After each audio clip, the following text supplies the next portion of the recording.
pode se sentar, fique à vontade. Gente, eu fiquei aqui babando, maravilhado de ver essas irmãs cantando. Elas pouparam, podia ter cantado mais um, né?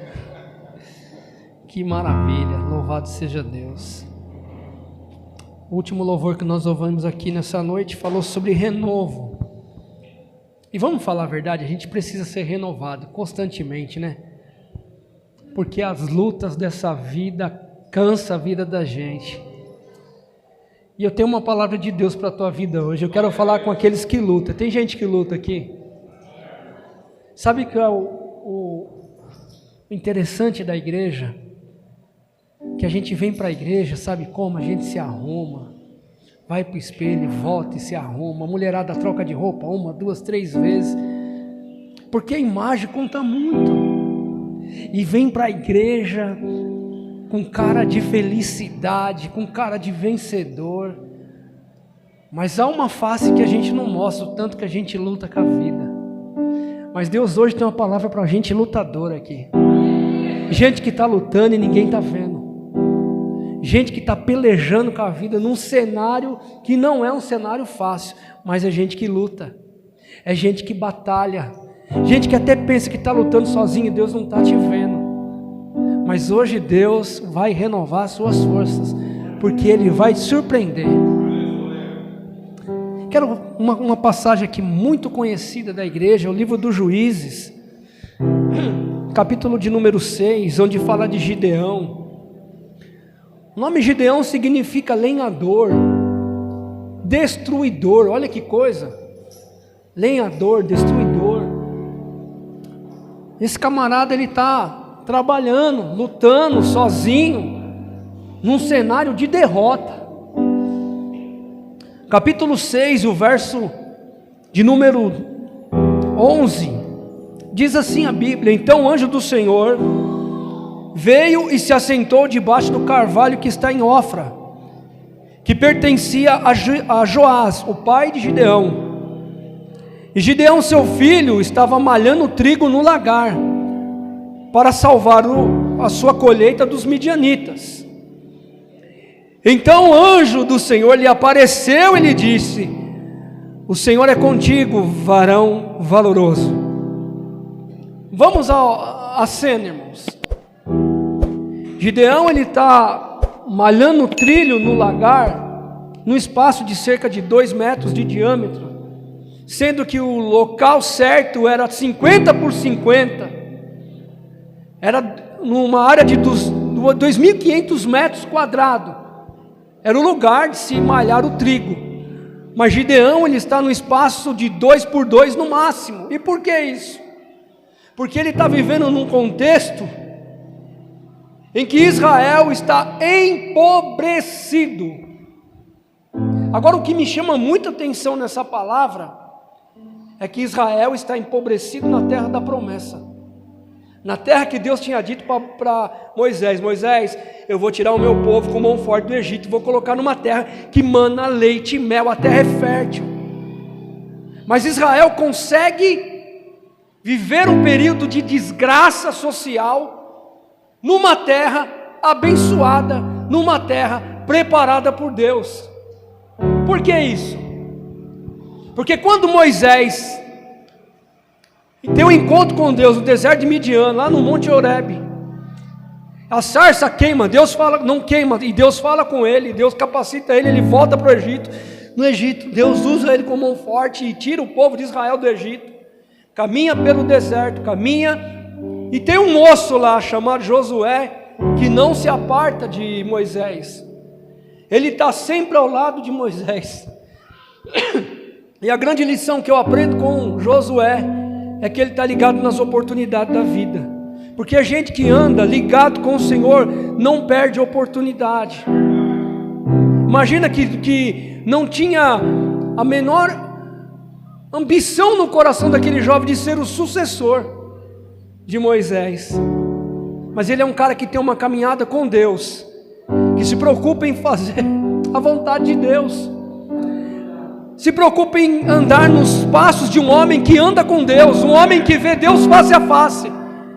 E ele não quer se apartar desse homem. E gente que anda com Deus prospera. A gente precisa aprender isso.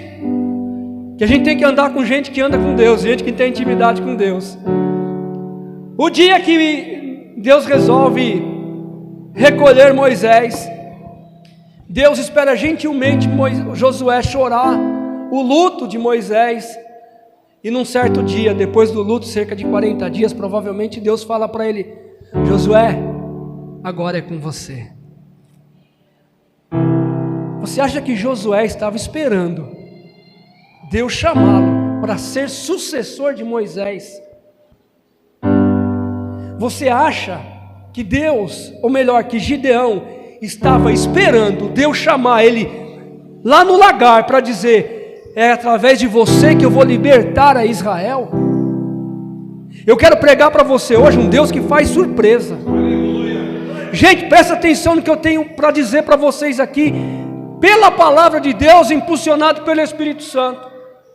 Tem gente aqui que está lutando com a vida, e a gente não declara, mas muitas das vezes nós queremos ser fiel, como aquelas 3 mulheres que foram ao sepulcro. Foram lá porque admiravam, reconheciam que ele era o Messias, mas sem expectativa nenhuma de encontrá-lo vivo. Mas naquele dia elas tiveram uma surpresa, e eu quero profetizar que vocês também vão ter surpresa. Se vocês acreditam em palavra profética vinda da parte de Deus, se essa igreja ainda acredita nisso, então se prepare, porque Deus me deu esta palavra para transmitir a vocês que tem surpresa sobre a sua vida, mesmo que o cenário não é favorável. O que acontece? Josué ficou ligado, caminhou com Moisés, mas não teve sucessor. Quando Josué morre, quem é o sucessor? Não tinha ninguém. E aí entra o período dos juízes. Gideão, ele vai ser o 5º juiz de uma série de 12 juízes de Israel. Essa passagem que fala em que Israel está empobrecendo é após um período de 40 anos de paz, de sossego, que você vai encontrar isso no capítulo 5, aonde há uma vitória de Débora. E parece que o povo de Israel não aprendeu a viver no tempo de prosperidade, no tempo de paz. Eles abaixam a guarda. Os deuses pagãos são novamente introduzidos na cultura de Israel. Eles começam a adorar. A Bíblia diz que Joás tem um boi guardado de 7 anos. Israel sofreu também por 7 anos na mão dos midianitas. Sabe quem eram os midianitas, irmãos? Descendente de Abraão e Quetura.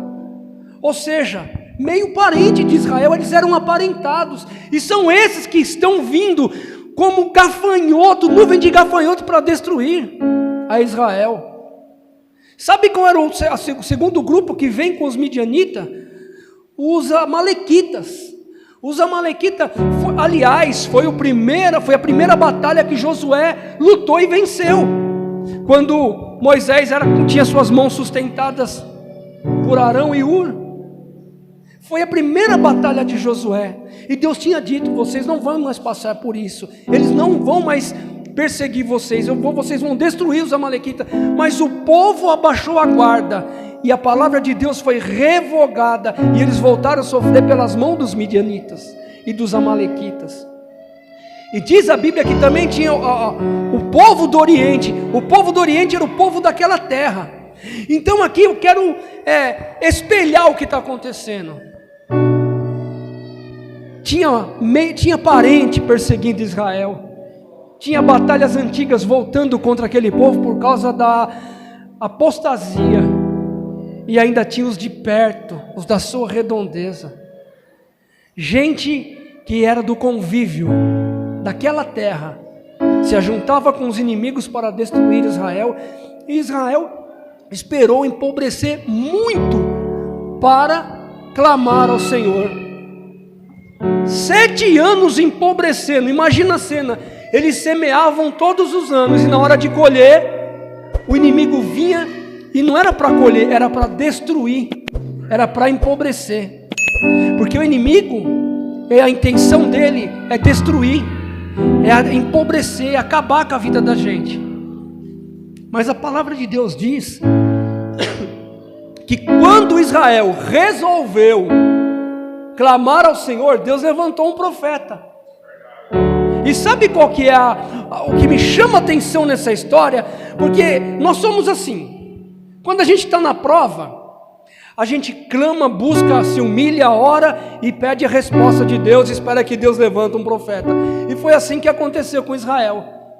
Só que Deus, quando levantou o profeta, não disse assim para Israel: vou dar vitória, hein?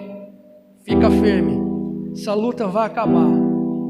Não, quando Deus levantou o profeta, num ministério profético, não tinha nem começado ainda, estava 200 anos, nós estamos falando de 200 anos antes de Samuel. Porque quando o povo clama, Deus levanta os seus profetas, os seus instrumentos para falar, mesmo dentro do tempo e fora de tempo. Deus levantou o profeta para dizer o seguinte: o que eu disse para vocês? Eu não falei para vocês? O profeta se levantou para chamar a atenção, dar lá um puxão de orelha para aquele povo. Mas o que chama a minha atenção é que Deus enviou um anjo para ficar de olho num cara que estava ocupado. Não foi Gideão que clamou, foi Israel que clamou. Mas a resposta de Deus não vem somente para aquele que clama. Não é porque eu clamo que Deus vai responder, mas é a gente que está ligado com Deus, é gente que está em comunhão, é gente que está na atividade, é gente que está lutando com a vida, é gente que vem para a igreja no caminho, mas está ralando, está lutando, está na batalha e sabe que Deus, hora por outra, vai entrar com uma providência. Mas não é o tipo de gente que para e fica, eu preciso orar. Não, continua lutando. A gente tem que orar, a gente tem que clamar, mas continua batalhando com a vida. Irmão, crente que não baixa a guarda é crente que Deus está procurando nessa noite. Porque tem gente que se vitimiza, tem gente que fala: poxa vida, eu sou servo, eu luto com a vida e estou passando a maior prova desse mundo, mas continua batalhando, não abaixa a guarda não.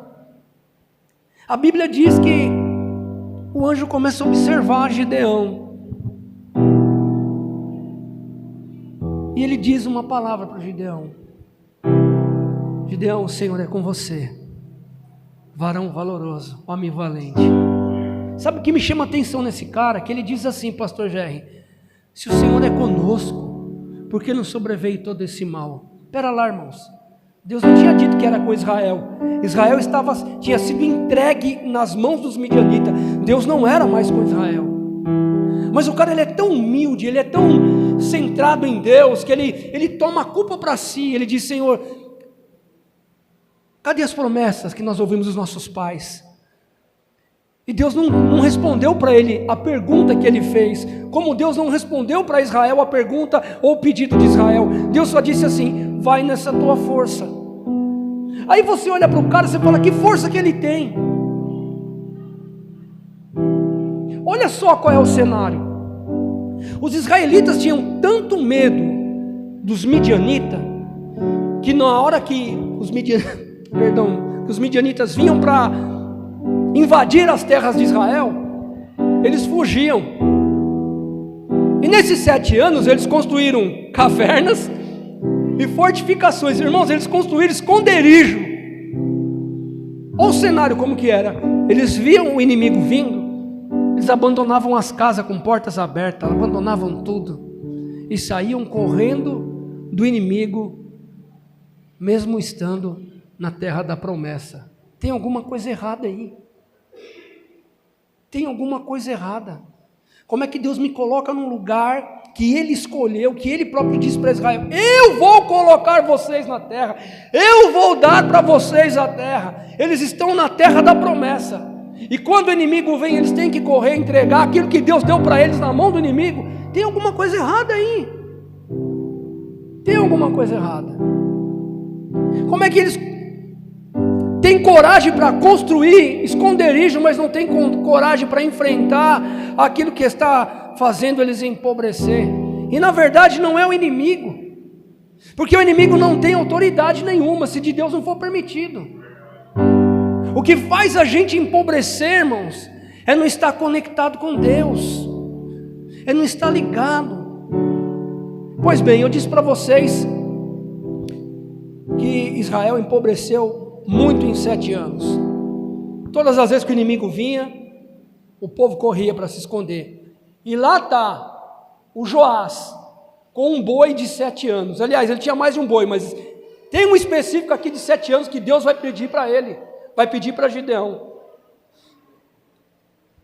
Se o inimigo está vindo, e eu sou capaz de abandonar minha casa, por que eu vou carregar um boi? Eu largo a casa e carrego o boi. Eu largo o Gideão trabalhando, mas o boi eu não largo. Como é que eu me apego naquilo que é material e não cuido da família? Eu abandono a família, abandono tudo. Como é que eu vou sair da luta, da provação, se o que está no meu coração, os valores estão invertidos? Acontece que Gideão, ele, quando ouve aquela palavra que Deus era com ele, que através dele Deus ia libertar Israel, e ele está malhando trigo no lagar. Malhar, queridos, ele está então trabalhando ali com o trigo. A era também era um lugar de amacetar o trigo. Então, de qualquer forma, ou num canto ou no outro, ele tem que exercer esforço. O cara está lutando com a vida. Agora eu fico imaginando o Gideão ali trabalhando e preocupado com a vida. Eu preciso defender a minha família, eu preciso cuidar da minha família. Mesmo que o inimigo venha, eu tenho que criar uma estratégia para ele não roubar o pouco que me sobra. O coração de Gideão está na família. O coração do pai dele está nos bois. Acontece que Gideão, ele tem aquele encontro e ele diz assim: eu quero um sinal. Se é assim mesmo, eu quero que o Senhor me espere aqui, porque eu quero ofertar.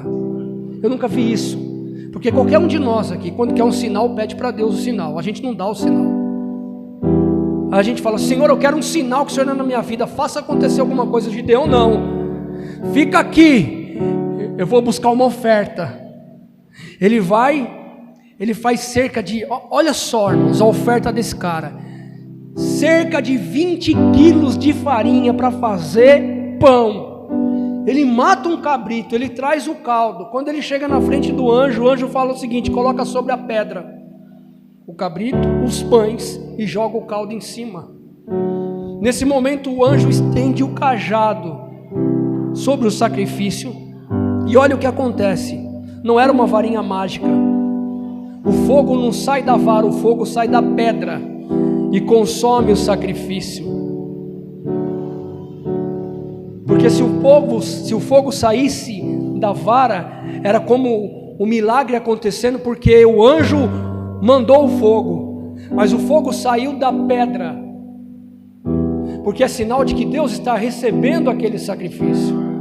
Agora, uma coisa importante que eu vejo aqui, pastor: eu nunca vi na Bíblia anjo receber sacrifício e nem ter cajado.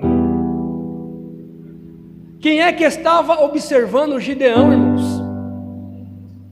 Quem é que você pensa que está te observando nessa batalha?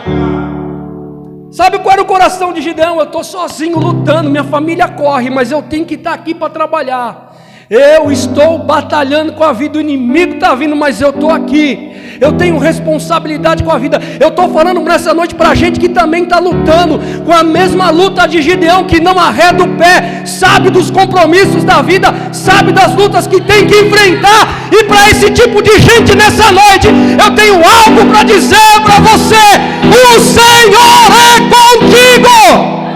Aleluia! Você não está sozinho nessa batalha, não. Você não está sozinho nessa batalha. Você está como Gideão aqui nessa noite. O Senhor é comigo, eu venho oferecer o meu culto ao Senhor, e Deus está recebendo a tua adoração nessa noite, como um sinal que Ele é na tua vida.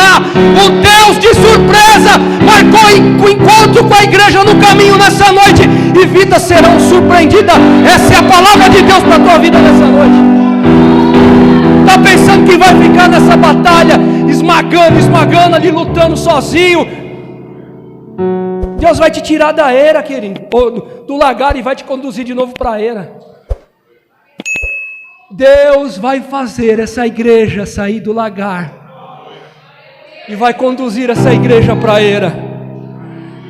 Talvez vocês não saibam, mas o pastor Jerry sabe. Quando ele estava alugando esse salão aqui, eu tive um sonho com vocês, e eu disse para ele o sonho. Era uma igreja muito grande. Eu não sei quanto, tinha mais de 1000 pessoas, era uma coisa grande. A igreja estava lotada. Era tão grande que parece que não, era como se fosse um campo aberto, parece que não tinha teto a igreja, era muito grande. E eu estava perdido naquele bolo de gente ali, e de repente eu vejo o meu pastor já chegando, e abraçava um, e abraçava outro, e abraçava outro, e abraçava outro, e abraçava outro. E eu falava, esse camarada vai começar esse culto quando? E abraçava um, e abraçava outro, e abraçava outro, e abraçava, e abraçava, e abraçava. E não ficava ninguém sem receber um abraço do pastor. E Deus falava comigo naquele sonho, que assim vai ser com essa igreja. E eu disse para ele, pastor, fica tranquilo, guarda as fotos, guarda todas as lembranças desse momento de hoje, porque vocês vão olhar para o mural um dia e vão falar, foi lá que começou. A minha história não é isso que vocês estão vendo, eu comecei por baixo, eu comecei no lagar. Aleluia, glória a Deus. Queridos, Deus disse assim naquela mesma noite para Gideão, depois de receber aquele sacrifício: Gideão, eu quero que você... Eu tenho um desafio para vocês. Aliás, eu tenho 2. Mas para você fazer o segundo, eu preciso que você seja perfeito no primeiro. Derruba o altar de Baal que seu pai construiu. Corta o poste de Azera. O Joás, o pai de Gideão, adorava Baal e Azera. Aliás, Israel estava assim, atribuindo a fertilidade da terra a Baal, a fertilidade dos animais a Azera. E aí sabe o que está acontecendo? Deus está olhando para aquele povo e está pensando o seguinte: vocês estão atribuindo a outro Deus a fertilidade de uma terra que eu prometi para vocês, uma terra que emana leite e mel. Ok, a terra vai continuar produzindo, mas vocês não vão colher. A terra vai, os animais vão continuar se multiplicando, mas não vão ser de vocês. Porque a glória tem que ser de Deus. A glória não é do pregador, a glória não é do pastor, a glória não é da igreja, a glória é do Senhor. Então não adianta eu estar na terra prometida, no lugar que Deus me colocou, porque Ele prometeu para mim, se a minha conduta não for de alguém que atribui a Ele toda a honra e toda a glória. Conclusão: Gideão vai lá e destrói tudo. Gideão pegou 10 dos seus homens. Quer dizer que ele não era tão pobrezinho assim. Ele diz, eu sou o menor na casa do meu pai, da menor tribo. Mas não era bem assim. Só que uma coisa eu vejo aqui, a responsabilidade daquele homem. Ele tinha a sua casa, ele tinha a casa de 10 homens, de 10 dos seus servos, para cuidar. E é por isso que ele está malhando o trigo. E é por isso que quem olhava para ele falava, passa de um maluco. Vamos fugir enquanto é tempo. Ele, não, eu tenho compromisso com a vida. Eu tenho compromisso com Deus. Irmãos, não existe uma prova maior para um crente, servo de Deus. A maior prova que a gente serve a Deus é quando a gente serve os irmãos. Eu sou crente, servo de Deus, mas se você não serve a igreja, você não é servo de Deus, você não está fazendo nada para Ele. Como é que eu posso fazer? Servindo, pregando, orando, contribuindo, manutencionando, dando um abraço, dando atenção. A gente precisa tanto de atenção nesses últimos dias. Precisa de um ouvido para ouvir. No meu ministério pastoral, quantas das vezes as pessoas sentavam comigo, pastor, eu preciso conversar com você. Isso aconteceu não uma nem duas, mas várias vezes. A pessoa falava. Chegava no final, quer que eu fale alguma coisa, filho? Não, pastor, eu já estou melhor. Não precisa falar nada, só ora por mim. Atenção. Sirva a Deus e sirva as pessoas. Sirva a Deus através das pessoas. Gideão, ele chega. O cenário é o seguinte: o altar de Baal era uma mesa. Essa mesa era geralmente feita do lado de uma árvore, esculpida a imagem de Azera. Eu disse para vocês que o significado do nome de Gideão, ele era lenhador e destruidor. Então vamos falar na nossa linguagem de hoje. Ele chegou quebrando, chutando a mesa e passando a foice na árvore. Ele cortou a árvore porque ele era um lenhador. Ele destruiu a mesa porque ele era um destruidor de Baal. E é por isso que ele vai receber o nome de Jerubaal. Acontece que na manhã seguinte, que ele fez isso de noite,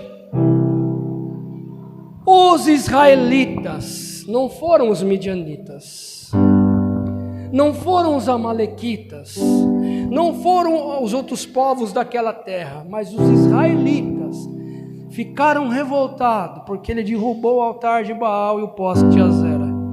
Eles chegam na casa de Joás. Vamos aqui ilustrar. Ele bate no portão da casa. Eu imagino que a casa de Joás era um terreno grande, onde Gideão também tinha sua casa ali. Aí ele fala, o povo fala: manda o teu filho para fora, nós vamos matar ele, porque é o que ele fez, ele não podia ter derrubado o altar. O Joás, que era tão apegado àquele boi, e aliás, antes que eu me esqueça, Deus disse para Gideão: você derruba o altar, derruba a mesa de Baal, derruba o poste de Azera, pega o boi do teu pai, e ele foi bem específico, o segundo boi, o boi de 7 anos, aquele que seu pai guarda com tanto carinho, aquele que está no coração do teu pai, você vai sacrificar com a árvore que você cortou da Azera, você vai colocar num altar, vai queimar com aquela lenha o boi. E aí eu entendo uma coisa aqui espiritual. Deus estava cortando de dentro da família, da casa de Gideão, a idolatria, as coisas que estavam no coração daquele pai, que impedia do progresso da família. Deus levantou aquele moço para o primeiro desafio. O primeiro desafio era: você precisa ter vitória dentro da tua casa, Gideão. Eu vou te levantar para você ter vitória dentro da tua casa. Depois que você tiver vitória dentro da tua casa, Gideão, aí sim eu tenho um segundo desafio para você. Deixa eu dizer uma coisa para você que está aqui nessa noite. Você é um lutador, você é um homem ou uma mulher de Deus que está batalhando com a vida, e Deus está de olho no meio da tua parentela e vai usar você. Ah, quem sou eu? Sou o menor na casa do meu pai. O mesmo Deus que usou Gideão para libertar Israel das mãos dos midianitas, também usou para libertar o seu lar, a sua família, a sua parentela, daquilo que os distanciava de Deus, daquilo que dava legalidade para o inimigo roubar a família de Gideão. Deus vai usar você para quebrar essa brecha de legalidade no meio da tua casa, no meio da tua parentela. Isso vai ter fim, isso vai acabar, porque Deus está te levantando nessa noite. Pastor, eu estou lutando com a vida. Gideão também estava. Gideão termina o serviço do dia e de noite ele vai fazer o que Deus mandou para ele. Hoje é domingo, tá certo, mas é mais ou menos assim: você luta durante o dia, à noite você vem para o culto, e aqui no culto você batalha as batalhas da sua casa, as batalhas da sua família. É aqui no culto que você vence o vício que muitas das vezes bate na tua porta. É muitas das vezes aqui no culto que você derruba os altares de idolatria que dão legalidade para que o inimigo venha roubar a tua casa. Deixa eu dizer uma coisa para você: o Deus de surpresa se encontrou com você nessa noite. Aquele que tem o cajado na mão e que recebe o sacrifício está aqui para dizer para você que Ele vai te levantar. É para isso. Porque às vezes a gente olha e fala: não tem jeito. Você sabia que um dia eu olhei para o meu pai e cheguei a dizer: esse daí é perdido, não tem jeito. Meu pai bebeu por 50 anos, meu pai fumou por 50 anos, meu pai chegou a usar droga. Meu pai andava com meus amigos e usava droga com meus amigos. E eu era o caretão. E lutei, orei, até um dia que eu achei que não dava mais. Eu não vou mais orar, não tem jeito, Deus não muda. Mas aí um dia Deus falou para mim: eu vou usar você. Hoje eu sou o pastor do meu pai. Louvado seja Deus. Os homens estão lá na porta de Joás. Manda o teu filho para fora. Joás diz o seguinte: ninguém vai tocar no meu filho. Olha a libertação aí, ó. O cara que corria do inimigo e largava até o filho para trás, agora está dizendo: no meu filho ninguém toca. Sabe por quê? Porque naquela noite, na noite anterior, o altar caiu. O altar da idolatria foi embora. Aquilo saiu do coração de Joás. E agora Joás volta a defender a sua casa. E ele está dizendo: não, no meu filho ninguém toca. Se Baal é Deus, ele que faça justiça por si próprio. Enquanto os inimigos de Gideão, os seus patrícios, estão na porta batendo, os midianitas estão se ajuntando, pastor, para uma nova invasão. Então qual é o cenário? O cara está sendo ameaçado do portão para dentro. Na calçada da casa dele tem um bocado de gente dizendo que vai matá-lo. E se não bastasse isso, tem um exército se preparando para invadir Israel de novo. A família de Gideão está acuada. Não tem jeito de sair dessa luta. Mas espera aí, Deus não tinha dito para ele que ia dar vitória, que ia usar ele para libertar os midianitas? E como é que pode Deus fazer uma promessa para mim e eu estar cercado na porta da minha casa pelo inimigo? Não tem escapatória. Como é que o milagre vai vir? Pois é assim que Deus trabalha. É na improbabilidade do homem. É na incapacidade da nossa compreensão. Porque eu não preciso entender a forma que Deus vai trabalhar. Eu preciso é crer que Ele vai trabalhar. Eu preciso me apegar na promessa que Ele fez. Sabe qual é o maior problema da igreja hoje? É que Deus fala com ela, é que Deus promete, mas quando chega na hora do embate, em vez dela enfrentar as dificuldades, ela corre como corria o povo dessa época. Agora não é hora de correr, é hora de enfrentar. Agora é hora de lutar. Diz a Bíblia que enquanto esses homens estão no portão e vem vindo os midianitas também para destruir com Israel, no capítulo 6 e no verso 34 diz o seguinte: então o Espírito do Senhor revestiu a Gideão, o qual tocou a buzina, e as abierritas se ajuntaram após ele. Sabe quem eram os abierritas? Eram os descendentes, eram os da família. A família agora se reuniu para defender a causa de Gideão. Começou dentro de casa, começou agora com a família.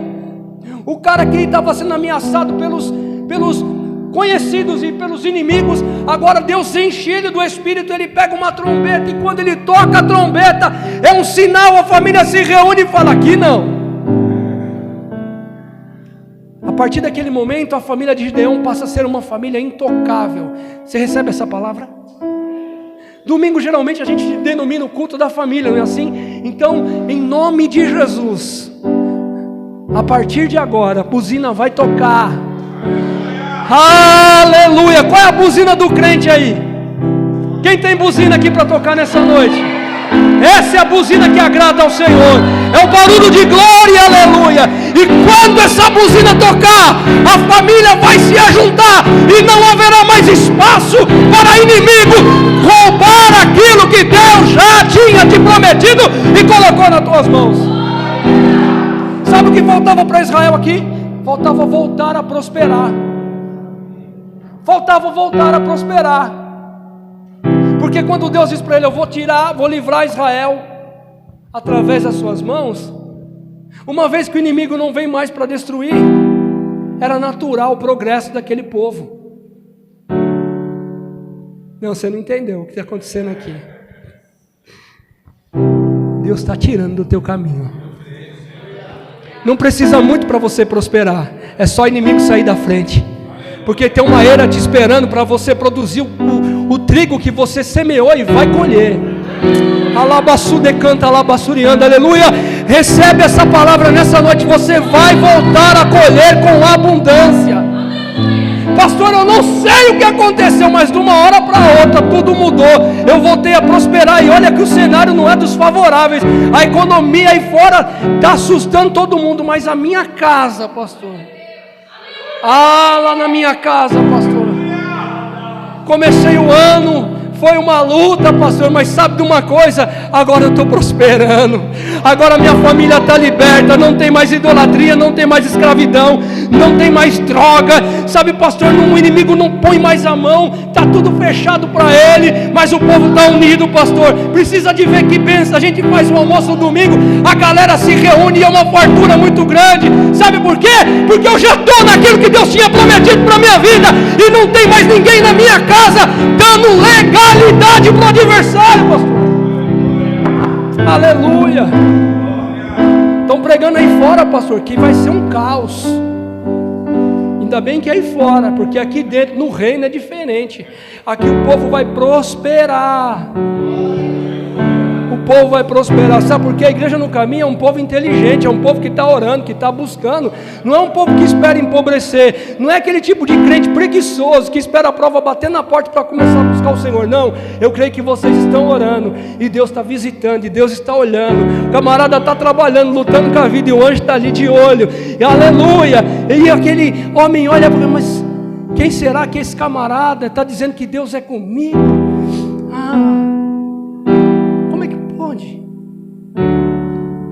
Como é que pode Deus ser comigo? O senhor está pregando aí, pastor, o senhor está falando essas palavras que alegram o meu coração, mas a minha realidade é que o meu lagar aqui é deplorável.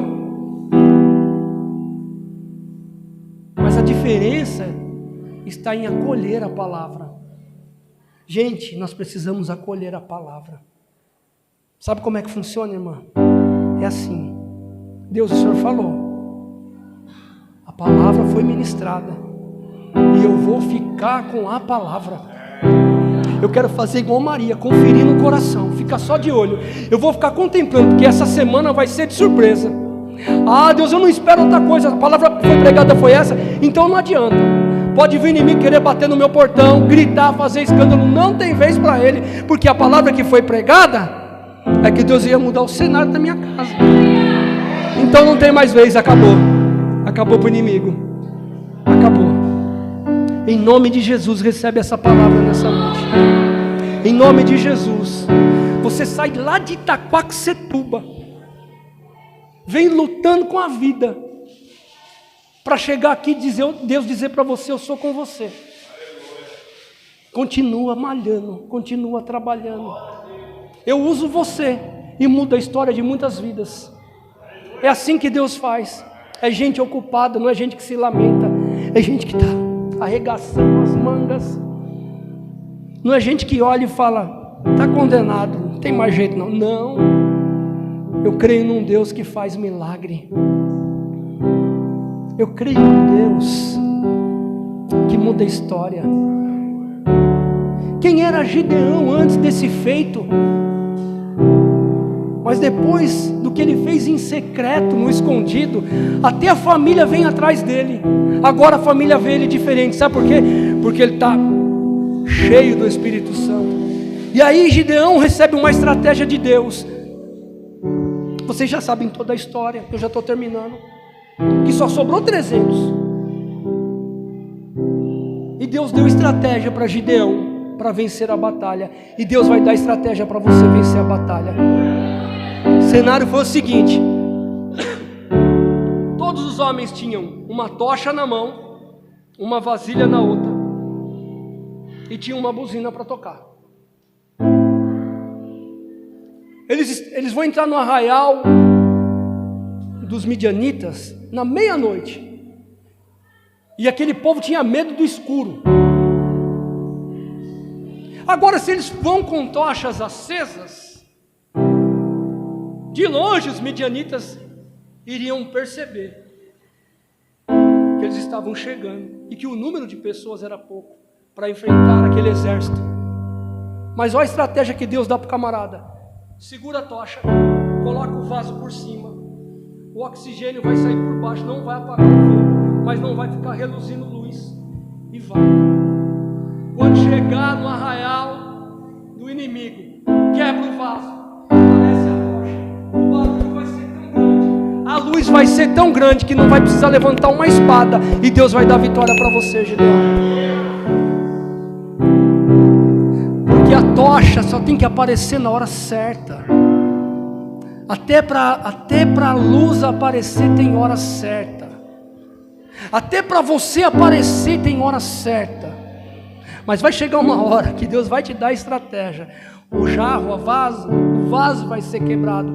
A tocha vai ser levantada. O barulho de glória a Deus vai ser ouvido. E não vai ter inimigo, não vai ter capeta, não vai ter demônio que vai se opor. Eles vão se desbaratar do teu caminho. E Deus vai fazer você voltar ao tempo da prosperidade, ao tempo da colheita, ao tempo da paz, ao tempo da alegria, ao tempo de uma família edificada, ao tempo de vitória. E esse tempo chega para você hoje. Se você crê, glorifica ao Senhor.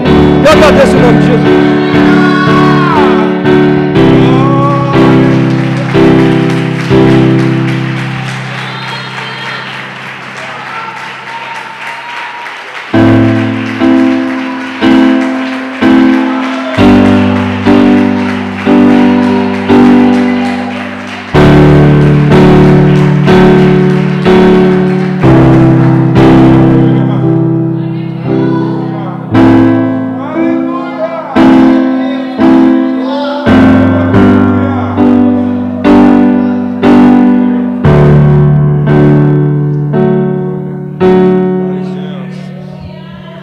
Aleluia. Você pode aplaudir ao Senhor. Glorifique o nome do nosso Deus. Aleluia. Aleluia. Aleluia. Deus te dá força para você vencer os seus gigantes. Deus te visita nesta noite de forma poderosa. Quantos vão sair daqui abençoados?